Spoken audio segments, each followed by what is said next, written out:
जम्मू कश्मीर के lieutenant governor Manoj Sinha आज कुपवाड़ा के 2 रोजा दौरे पर जाएंगे। लेफ्टिनेंट गवर्नर जिला कुपवाड़ा में रात के आराम के लिए कयाम करेंगे। इंतजामिया की जानिब से एलजी के सफर के लिए तमाम हिफाजती इंतजाम मुकम्मल कर लिए गए हैं। लेफ्टिनेंट गवर्नर के इस दौरे से जिले के लोगों में उम्मीदें काफी बढ़ गई हैं।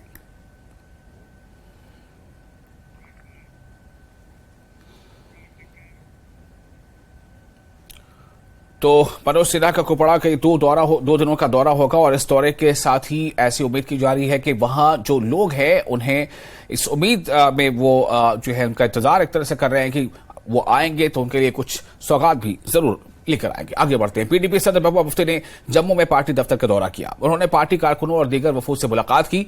पीडीपी सदर महबूबा मुफ्ती ने आम आदमी पार्टी लीडर संजय सिंह पर ईडी के छापों पर रद्द-ए-अमल जाहिर करते हुए कहा कि मौजूदा हुकूमत हर महाज पर नाकाम हो चुकी है और अपोजिशन की आवाज को दबाने के लिए मरकजी एजेंसियों का इस्तेमाल कर रही है। उन्होंने कहा कि हुकूमत को इंडिया अलायंस से खतरा महसूस हो रहा है। महबूबा मुफ्ती जात पात की बुनियाद पर मर्दमशुमारी की भी हिमायत करती नजर आई।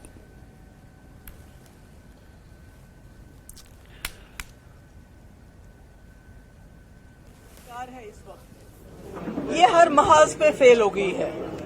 नौजवानों को रोजगार देने में महंगाई इतनी ज्यादा हो गई कि गरीब जो है इस वक्त जहर खाने की दातार पे पहुंचा हुआ है और हर तरफ हाहाकार मची हुई है।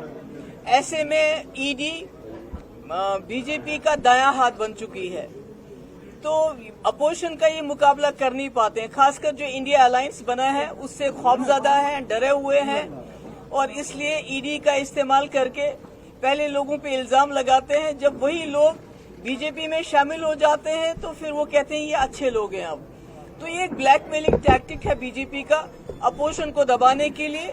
अपनी नाकामियां, अपनी बेरोजगारी, अपनी महंगाई और जो मणिपुर से लेके उज्जैन तक 12 साल की बच्ची से लेके 80 साल की औरत हो, 40 दिन के बच्ची हो, उनका बलात्कार होता है और बलात्कारी जैसे पहलवान बच्चियों के बलात्कारी इनके मेंबर पार्लियामेंट है।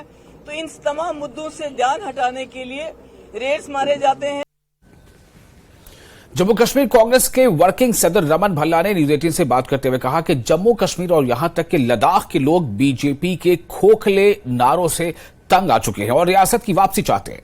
उन्होंने कहा कि लद्दाख पहाड़ी तरक्याती काउंसिल के इंतखाबात में कांग्रेस जीत दर्ज करेगी। उन्होंने यह भी कहा कि जम्मू कश्मीर खित्ते के लोग मौजूदा हुकूमत के खिलाफ अपने गुस्से का इजहार करने के लिए असेंबली और दीगर इंतखाबात चाहते हैं, लेकिन बीजेपी जानबूझकर इसमें ताखिर करा रही है। यहाँ पे है लोग भारी बहुमत से यहाँ पे चुनाव के सिलसिले में अपना रोल यहाँ पे अदा करेंगे और हमें लगता है कि जम्मू कश्मीर में इसकी शुरुआत भी इसी से होगी, क्योंकि लोगों ने महसूस किया यूटी बनने के बाद जब उनकी ज़मीन, उनके हर एक चीज़, उनके नौकरियों में कहीं ना कहीं उनको खतरा दिखाई दिया। आज वो भी स्टेटहुड की मांग कर रहे हैं कि वहाँ पे लेजिस्लेटर बने।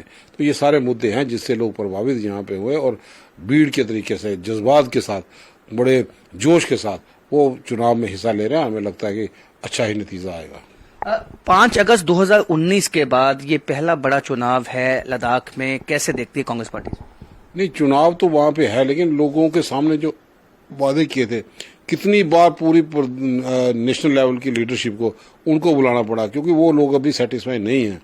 हम समझते हैं कि इन सब चीज़ों को देखें, ये शुरुआत नहीं, उसके बाद पंचायतों के भी अब बीडीसी, डीडीसी सारा उसके बाद यहाँ पे लोगों को जो उम्मीद थी, खासकर जम्मू कश्मीर लद्दाख के लोगों को, कि हमें रियासत का दर्जा वापस मिले और तभी लोग जो हैं वो सेटिस्फाई हो सकेंगे। और चाबी है कि ये चुनाव जमहूरियत के को बहाल करने के लिए कांग्रेस ने बहुत बड़ा रोल अदा किया है। और इसके साथ साथ अब जो आने वाले चुनाव हैं लोकसभा के, और अब जो ऑपोजिशन पार्टी है उन्होंने 10 अक्टूबर को प्रोटेस्ट भी करना है। कांग्रेस पार्टी किस तरह से इसमें एक्टिव रोल प्ले करेगी? पूरा सब गठबंधन पूरा बराबर है, मिलजुल के सब हम लोग करेंगे। एक सिंपल तौर पे सिंबॉलिक प्रोटेस्ट यहाँ पे होगा, पीसफुल पे एक आम आवाज यहाँ पे निकले कि लोग जो हैं वो इनसे खफा हैं कि जम्मू को टोटली टूरिस्ट डेस्टिनेशन ये लोग नहीं बना सके। बेरोजगारी चरम सीमा में पहुंचा दी। स्मार्ट मीटर, जो मीटर नहीं भी लगाओ तब भी उसकी रीडिंग बड़ी तेज आती है। बुलेट ट्रेन लोगों ने देखी नहीं होगी, लेकिन स्मार्ट मीटर के जरिए बुलेट ट्रेन की रफ्तार उस स्मार्ट मीटर के माध्यम से नजर आती है। लोगों की पेइंग और उधर जम्मू कश्मीर बीजेपी के सदर रविंद्र रैना ने जम्मू में एक प्रेस कॉन्फ्रेंस से खिताब किया। रविंद्र रैना ने अपोजिशन जमातों पर सख्त तनकीद की। रविंद्र रैना ने कहा कि जम्मू कश्मीर के लोग उनसे पूछते हैं कि जब जम्मू कश्मीर मुश्किल में था तो वो एहतजाज के लिए क्यों नहीं गए। जब लोग दहशतगर्दी की वजह से मुश्किलात का शिकार होते थे और हड़ताल की कॉल दी जाती थी, तब अपोजिशन जमातों ने एहतजाज क्यों नहीं किया।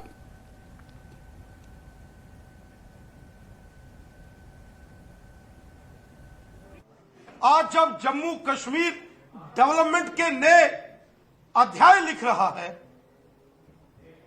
आज पूरे जम्मू कश्मीर के अंदर खुशहाली के मंजर हैं और ऐसे में गुपकार गठबंधन के ये तमाम विपक्षी नेता एक बहुत बड़ा षड्यंत्र कर रहे हैं।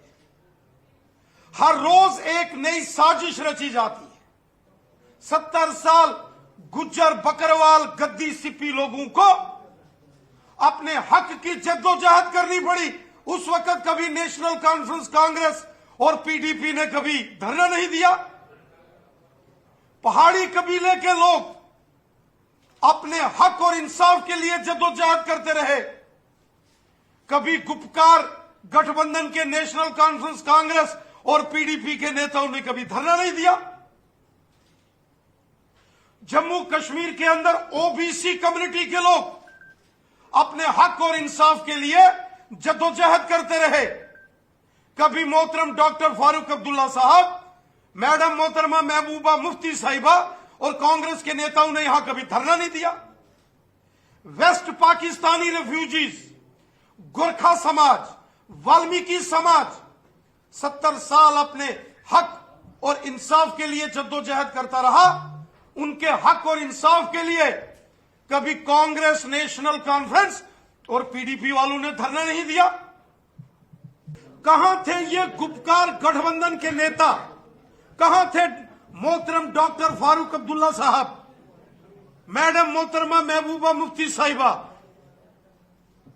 जब जम्मू कश्मीर के अंदर 2018 में यहां शहरी इलेक्शन अर्बन लोकल बॉडीज के अनाउंस हुए थे और इन्होंने बाइकआउट्स कॉल दी थी।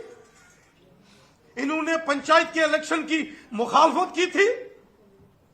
इन्होंने शहरी इलेक्शन की मुखालफत की थी और आज कॉन्स्टिट्यूशन को बचाने चले हैं।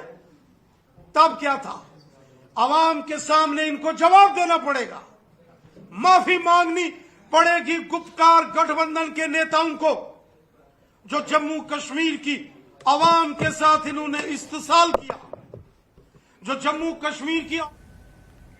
और उधर अपनी पार्टी के लीडर मोहम्मद अशरफ मीर ने नेशनल कॉन्फ्रेंस के सदर फारूक अब्दुल्ला के एक हालिया बयान पर रद्द-ए-अमल जाहिर किया है।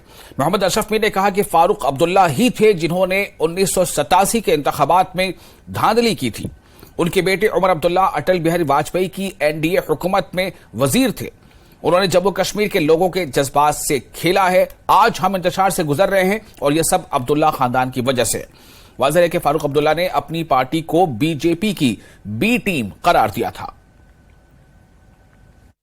देखिए, मुझे हैरानी होती है कि इतने बड़े सीजन पॉलिटिशियन ने ऐसा बयान दे दिया है जिसकी कोई बुनियाद भी नहीं है। सबसे पहले मैं ये बताना चाहूंगा कि यहाँ पर ए टीम हो या बी टीम हो, डॉक्टर साहब हमेशा हुकूमत में रहे हैं और मरकज के साथ उसमें शाना बशाना साथ थे।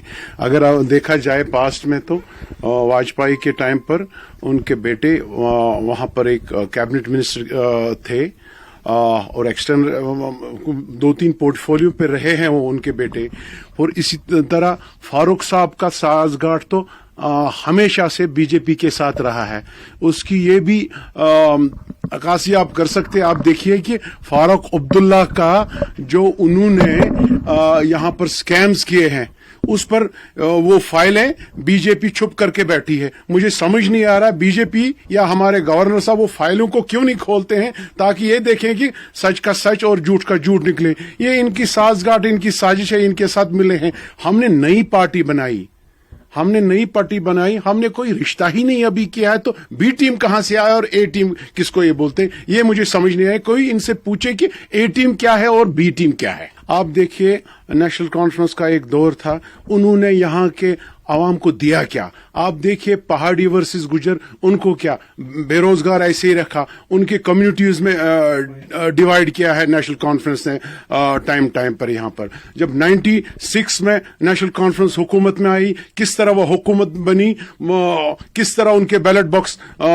भरे गए और हुकूमत पर फारूक साहब को बिठाया गया, जो कुर्बानियां यहां दी गई उसका सौदा किया गया कि महज एक कुर्सी के लिए। 96 यहाँ के कश्मीरी के बच्चे को पता है कि हुकूमत पर जब आए और फिर जब ऑटोनॉमी आई तो फिर इस ऑटोनॉमी का क्या हाल हुआ, ये यहाँ कश्मीरियों को सबों को पता है।